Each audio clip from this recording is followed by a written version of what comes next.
Hi friends, big బాస్లో నిన్న ఒక టాస్క్ అయితే జరిగింది లాస్ట్లో. సో కళ్యాణ్, ఇమ్మాన్యుయల్, రీతు అయితే అన్నారు. సో ముందే కళ్యాణ్, ఇమ్మాన్యుయల్ అయితే మనం రీతుని గెలిపిద్దాం ఈ టాస్క్లో ఎట్లా తిరిగి, సో నెక్స్ట్ లెవెల్లో ఆమె గెలిస్తే మనం ఆమెతో ఆడొచ్చు అనేసి ఉద్దేశంతో అయితే ఆమెను గెలిపించినారు. కానీ ఈ గేమ్ అయితే స్టిక్ ఇట్లా పట్టుకొని నడుచుకుంటూ పోల్లా, దాని మీద కాయిన్స్ పెడతారనేసి గేమ్ అయితే నాకు అంత మజాగా అనిపించలేదు. ఎందుకంటే మంచి మంచి ఇప్పుడు ఫైనల్ స్టేజ్కి వచ్చింది బిగ్ బాస్.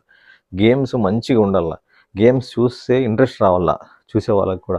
ఆ గేమ్ చూస్తుంటే ఎవడు గేమ్ పెట్టిండేది, అసలు ఇంత మజా లేదు గేమ్లో, అసలు డిసప్పాయింట్గా ఉంది, అసలు చూడాలనిపించలేదు అనమాట గేమ్. అట్లా గేమ్స్ పెట్టారు.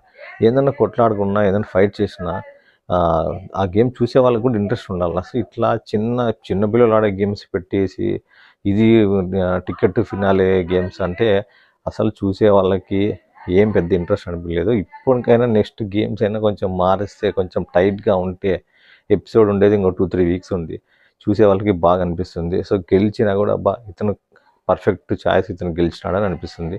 సో ఇద్దరు కలిసి ఆమెకి గెలిపించడము, అది ఏందో ఇంకా మ్యాచ్ ఫిక్సింగ్ చేసుకుని ఆమెను గెలిపించినట్లుంది. సో నెక్స్ట్ గేమ్స్కి ఆమె ఉంటే కొంచెం మేలు, ఫ్రీగా ఉంటుందనే ఉద్దేశంతో వాళ్ళు గెలిపించినారు. కానీ ఈ గేమ్ అయితే నాకైతే నచ్చలేదు. సో గేమ్ అయితే వరస్ట్ గేమ్, నేను ఆడిన గేమ్ అయితే అసలు గేమ్లో మజానే లేదు. బాయ్.